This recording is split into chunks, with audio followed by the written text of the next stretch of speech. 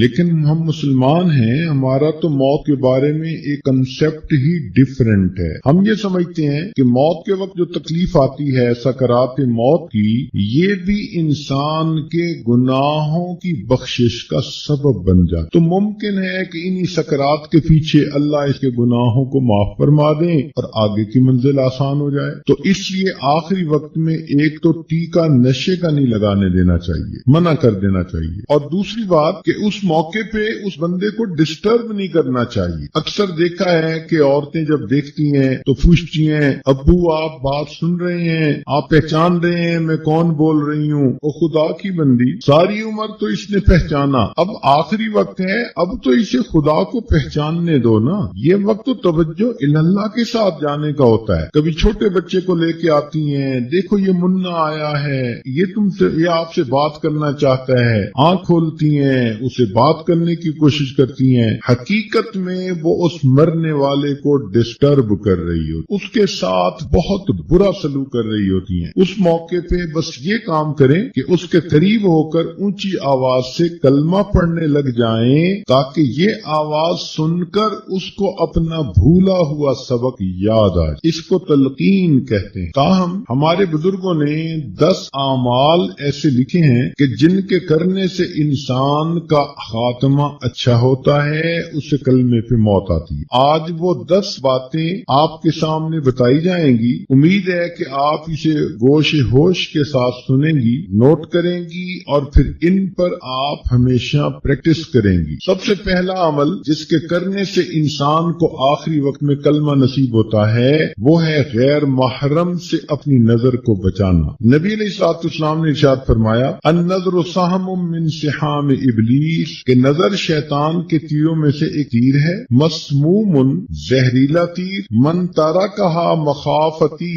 جس نے میرے خوف سے اس بری نظر کو ترک کر دیا. ابدلتہ ایمانا، میں اس کو ایسا ایمان عطا کروں گا یجد حلاوتہ فی قلبہ، کہ وہ اس کی حلاوت کو اپنے دل میں محسوس کرے گا. ملا علی قاری رحمۃ اللہ علیہ فرماتے ہیں وقد واردا، اور یہ لکھا گیا ہے ان حلاوت الایمان، کہ حلاوت ایمان اذا دخلت قلبا، جب قلب میں داخل ہوتی ہے لا تخرج منہ ابدا، پھر وہ قلب سے باہر نہیں نکلتی۔ آج اسی مجلس میں یہ نیت کر لیجئے کہ اے پروردگار عالم، آج کے بعد ہم کسی بھی غیر محرم مرد کی طرف کبھی بری نظر نہیں ڈالیں۔ اور کئی مرتبہ شیطان دھوکہ دیتے ہیں، آپ بری نظر سے تو نہیں، ویسے ہی دیکھ رہی ہیں۔ ہر ارادے کی نظر جو غیر محرم پر ڈالی جاتی ہے وہ شہوت ہی ہوتی ہے، بندہ محسوس کرے یا نہ کرے۔ تو اس لیے یہ نیت کیجئے کہ آج کے بعد ہم نے غیر محرم کی طرف نظر اٹھانی ہی نہیں۔ اس عمل کی وجہ سے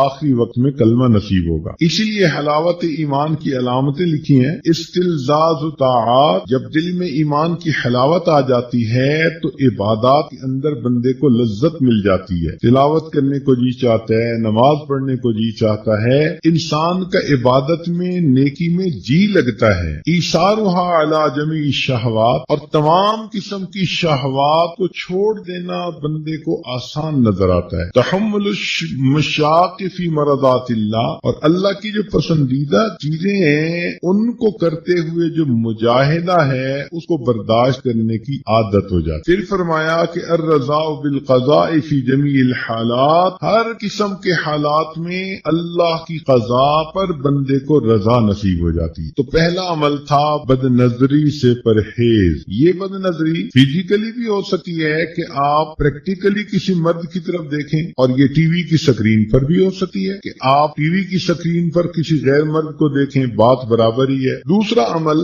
جس سے کہ آخری وقت میں کلمہ نصیب ہوتا ہے، فرمایا مسواک کرنا۔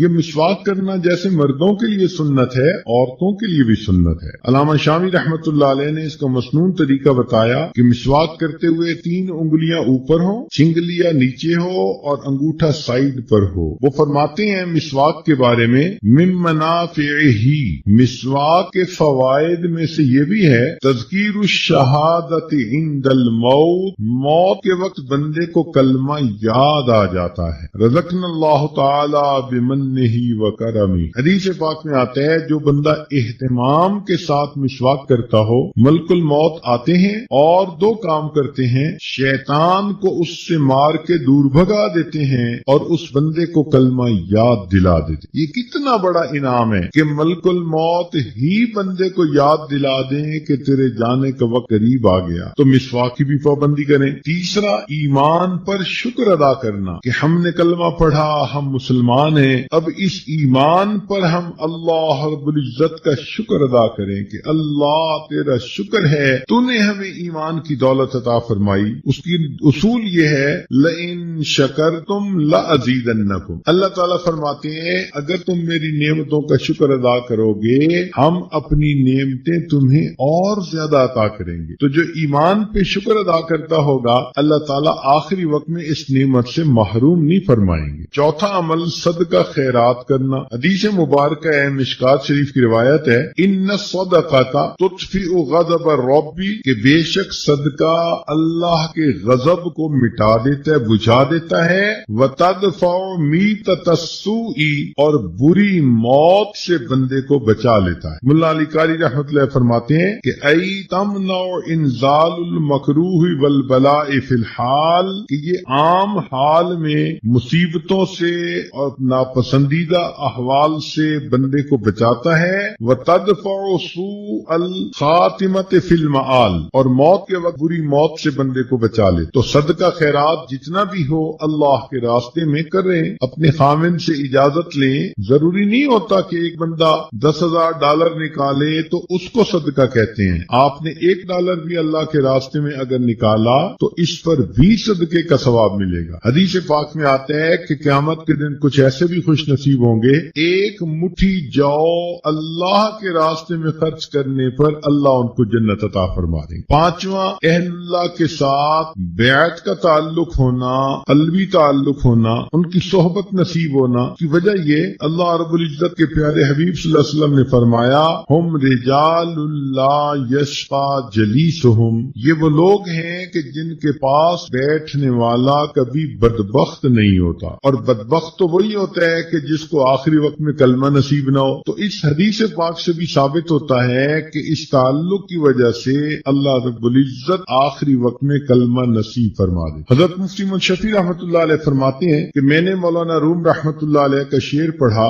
یک زمانہ صحبت با اولیاء بہتر از 100 سال اطاعت بے ریا، کہ اللہ والوں کی تھوڑی دیر کی صحبت 100 سال کی بے ریا عبادت سے بہتر ہے۔ تو فرماتے ہیں کہ میرے ذہن میں ایک سوال پیدا ہوا کہ اگر 100 سال کی عبادت سے بہتر ہے یہ کہتے تو ماننے والی بات ہی، مگر انہوں نے تو فرمایا کہ 100 سال کی بے ریا عبادت سے بہتر ہے۔ چنانچہ میں نے حضرت تھانوی رحمت اللہ کی خدمت میں عرض کیا کہ حضرت یہ شاید لوگ بہت افراط و تفریط کے مرتکب ہوتے ہیں، مجھے لگتا ہے کہ مولانا روم رحمت اللہ علیہ سے بھی اس پوائنٹ پر کچھ ایسا ہی معاملہ ہوا کہ انہوں نے فرمایا کہ اہل اللہ کی ایک لمحہ کی صحبت 100 سال کی بے ریا عبادت سے بہتر ہے۔ تو حضرت تھانوی رحمت اللہ علیہ نے فرمایا کہ اس شعر کو میں پڑھوں؟ جی حضرت پڑھیں۔ تو حضرت نے پڑھا، یک زمانہ صحبت با اولیاء بہتر از 100 سال اطاعت بے ریا، کہ اہل اللہ کی ایک لمحہ کی صحبت 100 سال کی بے ریا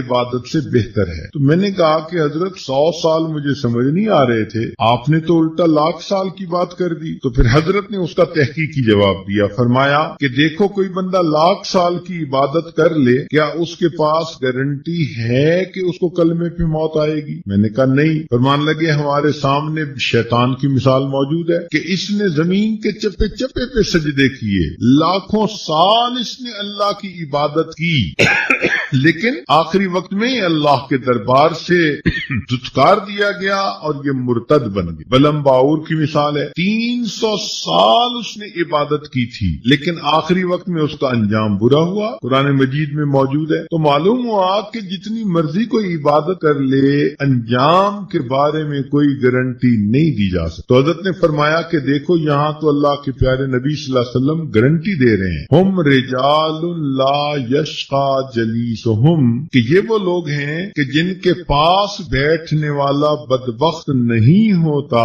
یعنی آخری وقت میں کلمے سے محروم نہیں کیا جاتا۔ تو پھر تو ان کی ایک لمحے کی صحبت واقعی 100 سال کی عبادت پر فضیلت رکھی ہے۔ چھٹا عمل جس کی وجہ سے انسان کو آخری وقت میں کلمہ نصیب ہوتا ہے، اللہ تعالیٰ فرماتے ہیں کہ یحبہم و یحبونہ، اللہ ان سے محبت کرتے ہیں، وہ اللہ سے محبت کرتے ہیں۔ آپ اپنی زندگی میں اللہ سے محبت کریں، محبت کی حرارت آپ کو دل میں محسوس ہو، اللہ کے لیے کھائیں پیئیں سوئیں جاگیں، زندگی کا ہر کام اللہ کے لیے کریں، اللہ کو یاد کریں، راتوں کی تنہائی میں دعائیں مانگیں، لو لگا کے بیٹھیں۔ جیسے بندے کو محبت کی وارمنس فیل ہوتی ہے، ایسے اللہ رب العزت کی محبت کی وارمنس کو فیل کریں۔ ہمارے مشائخ نے لکھا ہے کہ جو شخص دنیا میں اللہ رب العزت سے محبت کرے گا، اللہ تعالیٰ آخرت میں اس کو اپنے دشمنوں کی قطار میں کبھی کھڑا نہیں فرمائے۔ کیسے ہو سکتا ہے کہ بندہ تو دنیا میں اللہ سے محبت کی کوششیں کرتا رہا ہو اور اللہ رب العزت اتنے رحیم اتنے کریم اور پھر اسے اپنے دشمنوں کی قطار میں کھڑا کر دے؟ یہ ہرگز نہیں ہو سکتا۔ 7واں، گناہ سے پرہیز، زنا سے پرہیز۔ چنانچہ حدیث پاک میں آتا ہے وَأَمَّا مَنْ خَافَ مَقَامَ رَبِّهِ، قرآن مجید کی آیت، وَنَهَى النَّفْسَ عَنِ الْهَوَىٰ فَإِنَّ الْجَنَّةَ هِيَ الْمَأْوَىٰ، کہ جو شخص اللہ رب العزت کے سامنے کھڑے ہونے سے ڈرے اور اس نے اپنے نفس کو خواہشات کو روک لیا، اللہ فرماتے ہیں کہ اس کا ٹھکانہ جنت ہو۔ اور حدیث پاک میں ہے کہ اگر کوئی مرد ہو کہ جس کو کوئی عورت ذات منصب و جمال، اچھے گھرانے کی ہو اور خوبصورت بھی ہو، اور وہ اپنی طرف متوجہ کرے اور یہ آگے سے کہہ دے کہ انی اخاف اللہ، میں اللہ سے ڈرتا ہوں، تو اس عمل کی وجہ سے اللہ تعالیٰ اس کو قیامت کے دن عرش کا سایہ عطا فرمائے۔ اور یہی چیز عورت کے لیے بھی، کہ اگر کسی عورت کو کوئی مرد اپنی طرف متوجہ کرنے کی کوشش کرے، گناہ کے راستے پہ گھسیٹنے کی کوشش کرے اور یہ کہہ دے کہ میں اللہ رب العزت سے ڈرتی ہوں، اس عمل کی وجہ سے اللہ تعالیٰ اس کو قیامت کے دن عرش کا سایہ عطا فرمائے۔ شاید ہی کوئی عورت ہو، لڑکی ہو، جس کو اپنی زندگی میں قریب کے لوگوں میں سے کسی نہ کسی کی طرف سے ایسا اشارہ نہ ملا ہو، تو اگر کوئی ایسی کوشش کرے تو اس کا ایک جواب انی اخاف اللہ، میں اللہ سے ڈرتی۔ کوئی فون کے ذریعے رابطہ کرتا ہے، خط کے ذریعے رابطہ کرتا ہے، کسی رشتہ داروں کی محفل میں محبت بھری نظریں ڈال کر اپنی طرف متوجہ کرنے کی کوشش کرتا ہے، مسکراہٹ کے ذریعے اپنی طرف متوجہ کرنے کی کوشش کرتا ہے، یہ سارے عمل ایک ہی مقصد کے لیے ہوتے ہیں کہ گناہ کا تعلق ہو جائے۔ تو اگر کوئی بھی ایسی انویٹیشن کسی کی طرف سے ہو اور عورت آگے سے کہہ دے دل میں کہ انی اخاف اللہ، میں اللہ سے ڈرتی ہوں، اور اپنی عزت کی حفاظت کر لے، اللہ تعالی موت کے وقت اس کو کلمے پہ موت عطا فرمائیں گے۔ 8واں عمل اذان کے بعد دعا پڑھنا۔ چنانچہ جب اذان ہوتی ہے تو سنت یہ ہے کہ مؤذن جو کہہ رہا ہے وہی کہتے رہیں اور بعد میں پھر اذان کی دعا پڑھیں۔ بخاری شریف کی روایت ہے، نبی اسلام نے فرمایا کہ جو اذان کے بعد یہ دعا پڑھے گا، حلت لہو شفاعتی، قیامت کے دن اس بندے کو میری شفاعت نصیب ہوگی۔ ملا علی قاری رحمۃ اللہ علیہ فرماتے ہیں، ففیہ اشارۃ الی بشارۃ حسن الخاتمہ، اس میں اشارہ ہے کہ اس کو موت کے وقت کلمے پہ موت نصیب ہوگی۔ اور حدیث پاک میں ایک دعا بھی ہے کہ جو آدمی یہ دعا مانگے گا اللہ تعالیٰ اس کو ایمان پہ موت عطا فرما دیں گے، اور وہ دعا بہت چھوٹی سی ہے، دن میں بھی مانگے رات میں بھی، اللہم بارک لنا فی الموت وفی ما بعد الموت، اللہ تعالیٰ سے یہ دعا مانگے کہ یا حی یا قیوم برحمتک استغیث، کلمے کی کثرت کریں، اس لیے کہ زندگی میں جو عورت کلمے کی کثرت کرے گی، ہر وقت اپنی زبان پہ لا الہ الا اللہ، لا الہ الا اللہ، لا الہ الا اللہ پڑھتی رہے گی، تو پھر آخری وقت میں اس کلمے کا پڑھنا اس کے لیے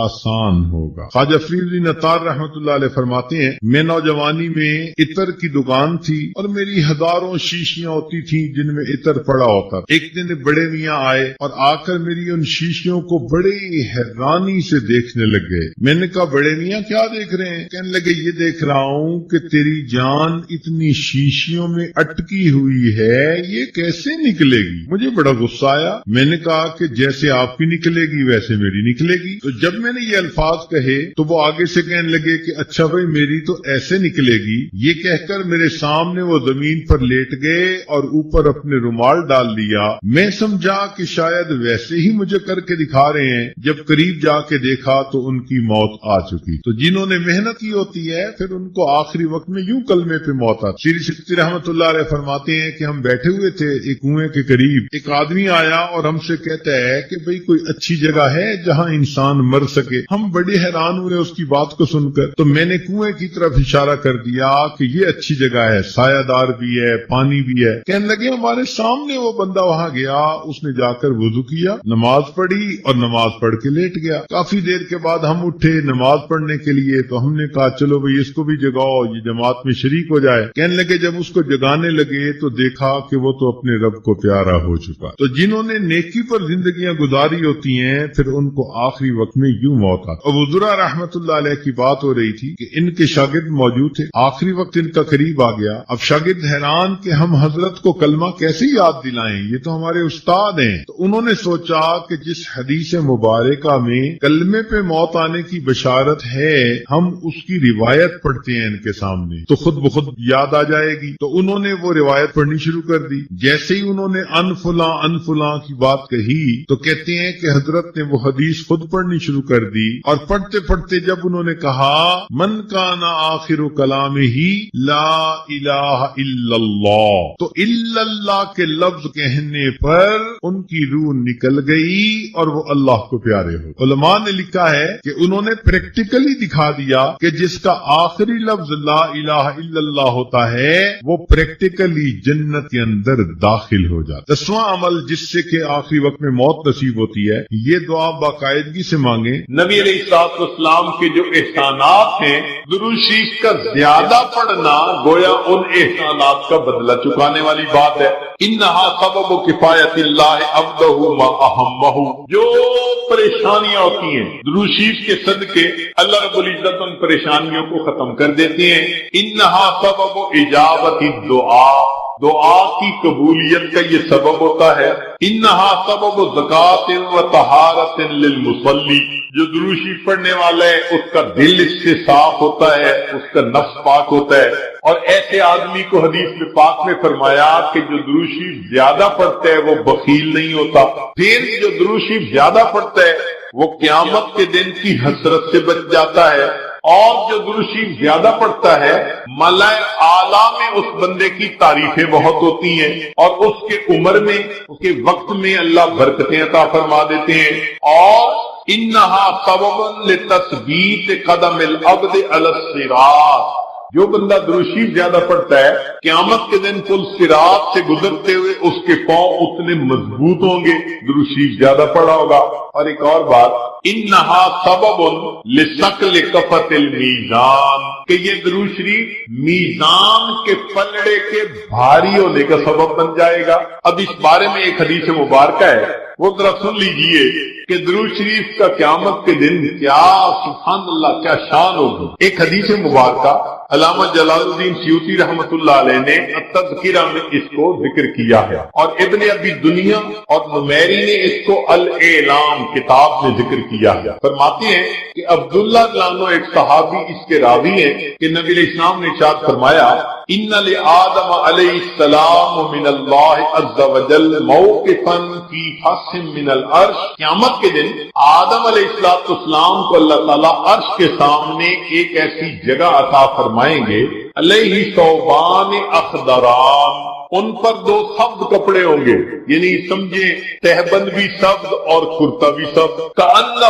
نخلۃ صحوق، جیسے شاخیں کٹی ہو نا تو سیدھا کھجور کا درخت ہوتا ہے، اس طرح آدم علیہ السلام کا اونچا لمبا قد مبارک ہوگا۔ ينظر الى من ينطلق به من والده الى الجنہ ومن ينطلق به الى النار، اونچے قد کی وجہ سے آدم علیہ السلام دیکھ رہے ہوں گے کہ ان کی اولاد میں سے کس کو جنت لے جایا جا رہا ہے اور کس کو جہنم لے جایا جا رہا ہے۔ فبین آدم علی ذلک، آدم علیہ السلام اس حال میں ہوں گے، اذ نظر الی رجل من امت محمد صلی اللہ علیہ وسلم، کہ وہ نبی علیہ السلام کی امت میں سے ایک بندے کو دیکھیں گے، ينطلق به الی النار، کہ اس کو فرشتے گھسیٹ کر جہنم کی طرف لے کے جا رہے ہوں گے۔ فینادی آدم علیہ السلام، تو آدم علیہ السلام پکاریں گے، یا احمد یا احمد، نبی علیہ السلام کا نام پکاریں گے، آپ صلی اللہ علیہ وسلم کا نام محمد بھی اور آپ صلی اللہ علیہ وسلم کا نام احمد بھی، اسمہ احمد، تو آدم علیہ السلام نبی علیہ السلام کا نام پکاریں گے، یا احمد یا احمد، فیقول علیہ السلام، اس نام کو سن کر نبی علیہ السلام جواب میں کہیں گے، لبیک یا ابا البشر، اے بشر کے والد، لبیک میں حاضر ہوں۔ فیقول، وہ بتلائیں گے، ھذا رجل من امتی کا، یہ آپ کی امت کا ایک بندہ ہے، ينطلق به الى النار، اس کو جہنم کی طرف لے جایا جا رہا ہے۔ قال صلی اللہ علیہ وسلم، نبی علیہ السلام نے فرمایا، فاشد المئزرہ، میں اپنی چادر کو کس کے باندھ لوں گا۔ یہ عربوں میں ایک مقولہ تھا، جب انہیں کسی اہم کام کے لیے اٹھنا ہوتا تھا نا تو کہتے تھے جی ذرا چادر کو کس کے باندھو چلو، تو نبی علیہ السلام فرماتے ہیں میں اپنی چادر کو کس کے باندھ لوں گا، وَأَسْرَعُ فِي أَثَرِ الْمَلَائِكَةِ، اور میں تیزی سے چلوں گا ان فرشتوں کے پیچھے جو میری امتی کو جہنم لے کے جا رہے ہوں گے۔ فَأَقُولُ، اور میں یہ کہوں گا، یا رسول ربی، اے میرے رب کے نمائندو، کفو، رک جاؤ۔ فیقولون، وہ آگے سے جواب دیں گے، نحن الغلاظ الشداد، ہم بڑے قوی اور سخت گیر ہیں، لا نعصی اللہ تعالی ما امرنا، جو اللہ حکم دیتا ہے ہم اس کی نافرمانی نہیں کرتے، ونفعل ما نؤمر، اور ہم وہ کرتے ہیں جس کا ہمیں حکم ملتا ہے۔ فَإِذَا آیَتَ النَّبِيُّ صلی اللہ علیہ وسلم، جب اللہ کے نبی صلی اللہ علیہ وسلم ان سے مایوس ہو جائیں گے کہ میرے کہنے کے باوجود یہ فرشتے جا رہے ہیں لے کے جہنم کی طرف، رک نہیں رہے، تو نبی علیہ السلام فرماتے ہیں، قبض علی لحیتہ بیدہ الیسریٰ، وَاسْتَقْبَلَ الْعَرْشَ بِوَجْهِهِ، نبی علیہ السلام اپنے بائیں ہاتھ سے اپنی ریش مبارک کو پکڑیں گے اور اپنے چہرے انور کو آسمان کی طرف کر کے دیکھیں گے، عرش کی طرف کر کے دیکھیں گے۔ عربوں میں یہ ایک طریقہ تھا کہ جب کسی سے معافی مانگنی ہوتی، منانا ہوتا، تو آج جی کا طریقہ تھا کہ داڑھی پہ ہاتھ رکھ کے بڑی لجاجت کے ساتھ اس کی طرف محبت سے دیکھتے تھے، فریاد کرتے تھے بھئی ہم پہ رحم کھا لو۔ نبی علیہ السلام جب فرشتوں کو دیکھیں گے کہ وہ رک نہیں رہے، میری امتی کو لے کے جہنم میں جا رہے ہیں، آقا صلی اللہ علیہ وسلم فرماتے ہیں میں اپنی جو ہے بایاں ہاتھ اپنی ریش کے اوپر رکھوں گا اور میں آسمان عرش کی طرف اپنے چہرے انور کے ساتھ دیکھوں گا۔ پھر نبی علیہ السلام فیقول فرمائیں گے یا ربی قد وعدتنی اللہ تخزینی فی امتی، اے اللہ آپ نے وعدہ نہیں فرمایا تھا میری امت کے معاملے میں آپ مجھے رسوا نہیں فرمائیں گے۔ فیاتی النداء من قبل العرش، عرش کے اوپر سے ایک آواز آئے گی اطیعوا محمدا، او میرے فرشتوں محمد صلی اللہ علیہ وسلم کی اطاعت کرو، وردوا ھذا العبد الی المقام، اور اس بندے کو واپس جہاں سے لائے تھے میدان کے قریب وہی جا کر چھوڑ کر آؤ۔ چنانچہ وہ فرشتے اس بندے کو وہاں جا کر چھوڑیں گے، فیخرج صلی اللہ علیہ وسلم، اب دوبارہ وزن شروع ہوگا۔ نبی علیہ السلام ایک چھوٹا سا کاغذ کا پرزہ بطاقتن، کاغذ کا پرزہ نکالیں گے، بیضاء، سفید ہوگا، کل انملتے، جیسے انگلی کا پھوڑا ہوتا ہے اس کے برابر ہوگا، فیلقیھا فی کفۃ المیزان الیمنی، اس کاغذ کے ٹکڑے کو نبی علیہ السلام نیکیوں کے پلڑے میں ڈال دیں گے، وہو یقول بسم اللہ، اور نبی علیہ السلام ڈالتے ہوئے بسم اللہ فرمائیں گے، فترجع الحسنات علی السیئات، نیکیوں کا پلڑا بھاری ہو جائے گا، گناہوں کا پلڑا ہلکا ہو جائے گا۔ فینادی المنادی، ندا دے گا وہ ندا دینے والا، سوئدہ و سوئدہ جدہ، یہ بندہ اس کے اجداد سعید بن گئے، اس کی نیکیاں زیادہ ہو گئیں، وثقلت موازینہ، انطلقوا بہ الی الجنہ، اب اس کو جنت لے کر جاؤ۔ فیقول یا رسول ربی، جب جنت لے جانے لگیں گے تب وہ بندہ کہے گا اے میرے رب کے نمائندوں فرشتوں کہ ذرا رک جاؤ، حتی اسأل ھذا العبد الکریم علی ربہ، حتیٰ کہ میں اس کریم بندے سے ذرا معلوم تو کر لوں۔ فیقول، پھر وہ یہ کہے گا بِأَبِي أَنْتَ وَأُمِّي، آپ کے اوپر میرے ماں باپ قربان جائیں، ما احسن وجہک، آپ کا چہرہ کتنا خوبصورت ہے، وَأَحْسَنَ خَلْقُکَ، آپ کی پرسنالٹی شخصیت کتنی پیاری ہے، من انتا، آپ کون ہیں، فقط عقلتنی اسرتی، آپ نے میرے گناہوں کو مٹا کے رکھ دیا، ورحمت عبرتی، میری لغزشوں کو کم کر دیا۔ فیقول علیہ الصلوۃ والسلام، نبی علیہ السلام جواب میں فرمائیں گے انا نبیک محمد، میں محمد صلی اللہ علیہ وسلم تیرا نبی ہوں، وہذہ صلاتک، اور یہ وہ درود شریف ہے التی کنت تصلی علیہ، جو تم مجھ پر پڑھا کرتا تھا، وفیتکھا، میں نے تمہیں اس کا بدلہ دیا، احوج ما تقول الیہا، جب تجھے اس کی بہت ضرورت تھی۔ سوچئے آج نبی علیہ السلام پر درود شریف کا پڑھنا کل قیامت کے دن میزان میں نیکیوں کے بھاری ہونے کا سبب بن جائے گا۔ دعا ہے اللہ رب العزت ہمیں اپنے حبیب صلی اللہ علیہ وسلم کی سچی محبت عطا فرمائے، ان کا احترام، ان کی عزت اکرام وہ بھی دل میں عطا فرمائے، ان کی سنتوں کی محبت کے ساتھ اتباع کرنے کی بھی توفیق عطا فرمائے۔ زندگی کیا ہے تھرکتا ہوا ننھا سا دیا، ایک ہی جھونکا جسے آ کے بجھا دیتا ہے، یا سرے مجھگاں غم کا تھرکتا ہوا آنسو پلک چھپکنا جسے مٹی میں ملا دیتا ہے۔ اسی لیے کسی نے یہ کہا، زندگی انسان کی ہے مانند مرغ بے نوا، شاخ پر کچھ دیر بیٹھا چہچہایا اڑ گیا، کہ جس طرح ایک پرندہ کسی شاخ پر آ کر بیٹھتا ہے، تھوڑی دیر چہچہاتا ہے اور چلا جاتا ہے، یہی انسان کی زندگی کی مثال ہے کہ انسان اس دنیا میں تھوڑی دیر کے لیے آیا اور بالآخر اس دنیا سے چلا جائے۔ آپ نے دیکھا ہوگا کہ جب بچہ پیدا ہوتا ہے تو اس کے ایک کان میں اذان کہتے ہیں اور دوسرے میں اقامت کہتے ہیں، یہ اس بچے کو پیغام دے رہے ہوتے ہیں کہ تیری زندگی کی اذان بھی ہو گئی، تیری زندگی کی اقامت بھی ہو گئی۔ اب اقامت میں اور جماعت کے کھڑے ہونے میں جتنا فرق ہے اتنا ہی تیری زندگی ہے، لہذا تم اپنی زندگی اس طرح سے گزارو کہ ابھی میری نماز جنازہ قائم ہونے والی، اسی لیے یہ حکم ہوا کہ تم دنیا میں ہو تو امتحان گاہ میں ہو، یہ دنیا سیر گاہ نہیں، تماشا گاہ نہیں، آرام گاہ نہیں، یہ امتحان گاہ ہے۔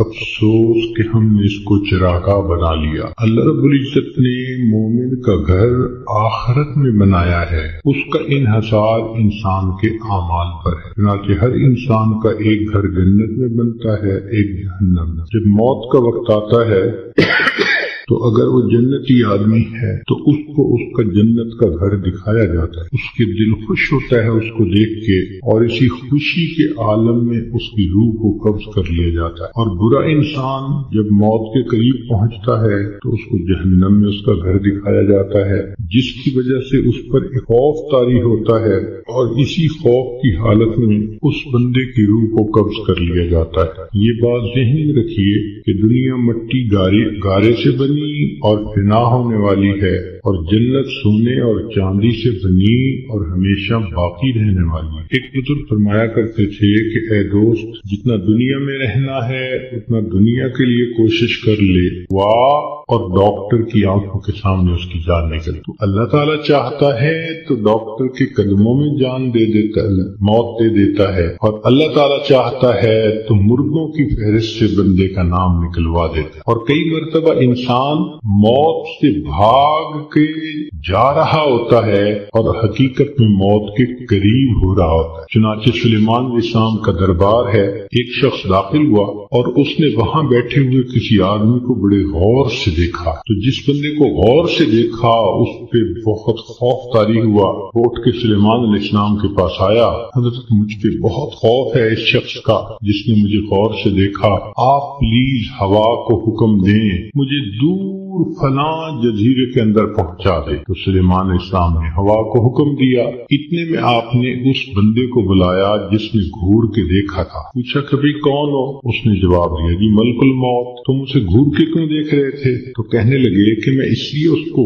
غور سے دیکھ رہا تھا کہ اس کی روح تو میں نے فلاں جزیرے کے اندر نکالنی ہے اور یہ آپ کے دربار میں یہاں بیٹھا ہوا ہے۔ تو سلیمان علیہ السلام نے بتلایا کہ اس نے مجھ سے خود ریکویسٹ کی کہ مجھے فلاں جزیرے میں پہنچا دے۔ ملک الموت نے کہا السلام علیکم، میں بھی اسی جزیرے میں جا رہا ہوں اس کی روح کو قبض کرنے کے لیے۔ بنی اسرائیل کے 5-6 آدمی سفر پہ 7 آدمی سفر پہ جا رہے تھے، اچانک بارش شروع ہو گئی، بجلی چمکنے لگ گئی، اتنی خوفناک بجلی چمک رہی تھی کہ ان کو یہ خیال ہوا کہ آج یہ ہم میں سے کسی نہ کسی کو لے کے جائے گے۔ وہ ایک غار کے اندر چھپ گئے، مگر مگر بارش بھی نہ تھمتی تھی اور بجلی چمکنا بھی نہ رکتی تھی۔ تو انہوں نے فیصلہ کیا کہ بھئی ایسے کرو، ایک ایک کر کے باہر نکلو، جس کو بجلی نے جلانا ہوگا وہ جلا دے گی تو باقی تو سکون کا سفر کر سکیں گے۔ چنانچہ ایک نکلا، بجلی چمکی مگر اس کو جلایا نہیں، وہ واپس آ گیا۔ پھر دوسرا نکلا، خیریت سے واپس آ گیا۔ تیسرا نکلا، چوتھا نکلا، 6 نکلے اور 6 کے 6 کو بجلی نے نہیں جلایا، ایک باقی رہ گیا۔ سب کہنے لگے کہ تو منحوس ہے، بدبخت ہے، تیری وجہ سے یہ ساری مصیبت آئی ہوئی ہے، نکل باہر۔ اس نے کہا میں نہیں نکلتا۔ سب زور لگا رہے ہیں، کہہ رہے ہیں، لڑ رہے ہیں کہ نکل باہر، وہ کہتے نہیں نکلتا۔ وہ ایسا وہاں پر جمع کہ اس نے کہا جو مرضی کر لو، میں غار سے باہر نہیں نکلوں گا۔ تو کچھ دیر کے بعد ان کے ذہن میں خیال آیا کہ اگر یہ باہر نہیں نکلتا تو ہم تو سب ایک ایک کر کے نکل چکے، چلو ہم نکلتے ہیں اور ہم سفر پہ چلتے ہیں، یہ اندر ہی رہے۔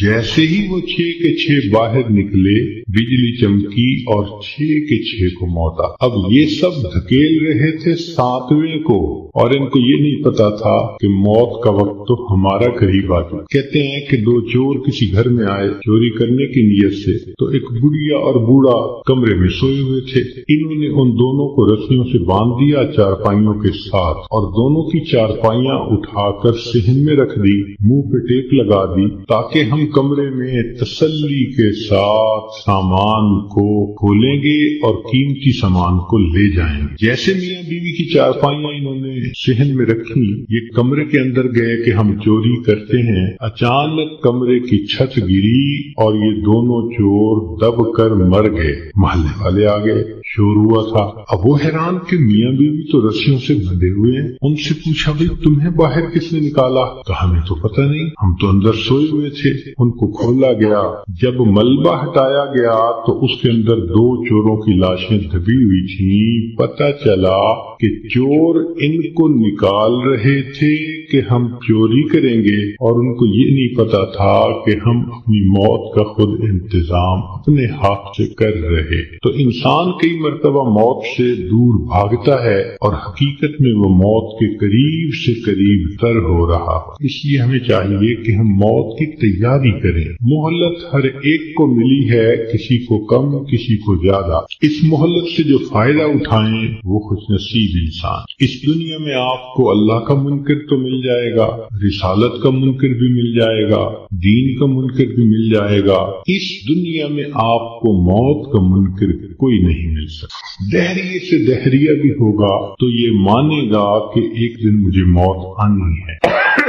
جب موت آنی ہی ہے تو کیوں نہ انسان اس کے لیے تیاری کر لے۔ اور موت کی تیاری یہ نہیں کہ انسان جاگنگ کرے اور ویٹ لفٹنگ کرے اور ایکسرسائز کرے، نہیں۔ موت کی تیاری یہ ہے کہ انسان اپنے پچھلے گناہوں سے توبہ کر لے، آئندہ نیکوکاری کی زندگی گزارنے کا ارادہ کر لے، اور جو لوگوں کے حقوق اس پر ہیں ان سے معافی مانگ لے۔ ہم نے دیکھا کہ بسا اوقات جو بندہ بیمار ہوتا ہے اس کے ساتھ اوپر والے ظلم کرتے ہیں۔ ظلم کا کیا مطلب؟ کہ اس کو حقیقت نہیں بتاتے کہ بیماری کتنی ہے، تسلی دیتے رہتے ہیں، اور وہ جھوٹی تسلی ہوتی ہے۔ ابو ٹھیک ہو جائیں گے، امی ٹھیک ہو جائیں گی، اور وہ سمجھتے ہیں کہ ہم بڑا نیکی کا کام کر رہے ہیں۔ جی بتائیں گے تو ابو کو شوق لگے گا۔ بھائی شوق تو ان کو لگے گا جب اچانک موت آ جائے گی۔ یہ بہتر نہیں کہ ان کو پہلے سے انفارم کر دیا جائے کہ جی بیماری خطرناک ہے، زندگی کا پتہ نہیں، وہ کلمہ پڑھ لیں، ابو تیاری کر لیں۔ اوپر والے ظلم کرتے ہیں بندے کے ساتھ۔ چنانچہ ایک مرتبہ میں اپنا واقعہ آپ کو سناتا ہوں۔ ایک صاحب تھے جو سیکٹری لیول کے تھے، بہت لکھے پڑھے اور بڑی ان کی تنخواہ اور گاڑیاں اور ٹیلنٹڈ انسان۔ ان کی ریٹائرمنٹ ہوئی تو وہ بیمار ہوئے تو ہاسپٹل میں تھے۔ گھر آئے تو ہم ان کی تباہ پرسی کے لیے حاضر ہوئے۔ تو جب اس کے بڑے بیٹے نے مجھے دیکھا تو کہنے لگا حضرت صاحب میرے ابو کے لیے دعا کر دیں، ڈاکٹر نے تو ہمیں جواب دے دیا ہے اور کہا ہے کہ بس ہفتے 10 دن کی بات ہے، ان کے اندر کینسر پھیل چکا، لیکن ہم نے ابو کو نہیں بتایا۔ آپ بھی پلیز ابو کو نہ بتانا۔ میں خاموش رہا۔ خیر اندر گئے، ملاقات بات ہوئی۔ تھوڑی دیر کے بعد میں نے انہیں کہا جی کہ مجھے آپ سے کوئی بات کرنی ہے، تو انہوں نے سب کو جانے کا حکم دے دیا کہ بھی کمرے سے جاؤ، میں حضرت جی سے کوئی بات کرنا چاہتا ہوں۔ جب وہ اکیلے ہو گئے تو میں نے ان سے بات کی کہ دیکھیں، زندگی کا کوئی بھروسہ نہیں، کوئی نہیں جانتا کہ کب موت آئے گی، کیا پتا میری موت پہلے آئے، کیا پتا آپ کی موت پہلے آئے۔ ہم نے آنکھوں سے دیکھا ہے بوڑھا باپ جوان بیٹے کی لاش کو دفن کر رہا ہوتا ہے، اور کئی مرتبہ جوان باپ اپنے نوزائیدہ بچے کی لاش کو دفن کر رہا ہوتا ہے۔ تو یہاں کیا بھروسہ زندگی کا؟ کہنے لگے بالکل صحیح بات ہے۔ میں نے کہا کہ بات یہ ہے کہ آپ کی جو رپورٹیں ہیں ان سے پتہ چلتا ہے کہ آپ کے اندر کینسر بہت پھیل چکا، اور ڈاکٹروں نے ہفتہ 10 دن کا وقت دیا ہے، تو بہتر یہ ہے کہ آپ تیاری کر لیں۔ یہ بات سنتے ہی اس کی آنکھوں میں چمک آ گئی، اور وہ مجھے کہنے لگا کہ حضرت صاحب آپ نے سچ کہا، یہ سارے لوگ مجھے جھوٹی تسلیاں دے رہے تھے، مجھے کنفیوز کر رہے تھے۔ میرا دل کہتا تھا کہ میری بیماری خطرناک ہے، اور یہ اوپر والے کہتے تھے، رپورٹ بھی نہیں دکھاتے تھے، کہتے تھے بس ٹھیک ہو جائے گا، آپ فوراً ٹھیک ہو جائیں گے، اللہ آپ کا بھلا کرے، آپ نے مجھے بتا دیا۔ میں نے تو اب اپنے پوتے پوتیوں کو، نواسے نواسیوں کو دیکھ لیا، کتنا بندے نے رہنا ہوتا ہے، تو چلو مجھے اندازہ تو ہو گیا۔ اب یہ کہہ کر انہوں نے دروازہ کھلوایا۔ جب بیٹا آیا اور اس کو پتہ چلا کہ حضرت صاحب نے تو بتا دیا میرے ابو کو، تو وہ میری طرف دیکھنے لگے۔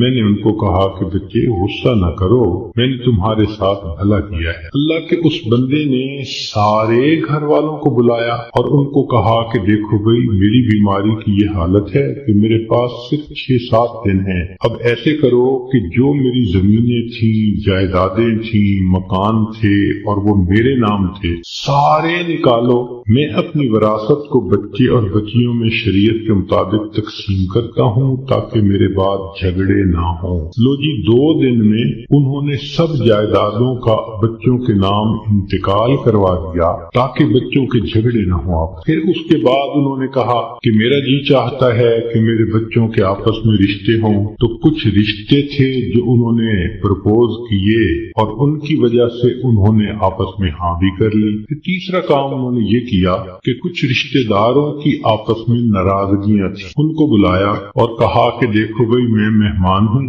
میرے دل کی تمنا ہے کہ میں تمہیں آپس میں ایک دوسرے سے سلو کرتا ہوا دیکھوں۔ چنانچہ 15 20 سال سے جو ایک دوسرے سے رشتے دار نہیں بولتے تھے، گھر آنا جانا نہیں تھا، انہوں نے ان سب میں سلو کروا دی۔ پوری برادری اتنی خوش تھی ان تمام باتوں پہ کہ جی اس بندے نے اتنا اچھا کام کر دیا، یہ ہماری برادری کا بڑا تھا، سب میں جوڑ پیدا کر دیا۔ پھر اللہ کی شان، 1 ہفتے کے بعد اس کو موت آ گئی۔ اب اس کا بیٹا جب کبھی ملتا ہے کہتا ہے حضرت جو احسان آپ نے ہم پہ کیا ہم اس کا بدلہ نہیں چکا سکتے۔ تو کیا ضرورت ہے بیمار آدمی سے چھپانے کی جبکہ اس کی بیماری اتنی خطرناک سٹیج تک پہنچ چکی ہو؟ ہم مسلمان ہیں، یقین ہے کہ ہم نے جانا ہے، تو اس بندے کو غفلت میں موت آئی اور وہ کلمہ بھی نہ پڑھ سکا تو پھر اس کو دکھ ہوگا نا، بتانے سے تو دکھ نہیں ہوتا۔ تو اس لیے شریعت نے کہا کہ جب کسی کو موت آنے لگے تو اس کو کلمے کی تلقین کیا کرو۔ ہم نے یہ دیکھا ہے کہ ادھر بندے کے آخری لمحہ ہوتا ہے اور ادھر بیوی جو ہے آگے بڑھتی ہے اور بیٹی کو کرتی ہے، آپ نے پہچانا اسے، یہ کون ہے؟ یہ دیکھو یہ تسنیم آئی ہے، یہ دیکھو یہ پروین آئی ہے۔ حالانکہ وہ لمحہ اس بندے کے لیے اللہ کے ذکر کا وقت ہوتا ہے، یکسوئی کا وقت ہوتا ہے۔ تو یہ مسئلہ سمجھ لیں کہ جب کسی مریض یا مریضہ کو دیکھیں کہ اب آخری لمحے ہیں، مت تعارف کریں اور کروائیں۔ ساری زندگی اس کو تعارف ہوتا رہا، اب تو رب سے تعارف ہونے کا وقت ہے، اب کیوں اس کو غافل کرتے ہیں، کیوں اس کی توجہ کو ہٹاتے ہیں؟ کہتے ہیں کہ ایک بزرگ تھے، 3 سال کی بیٹی تھی، حفصہ اس کا نام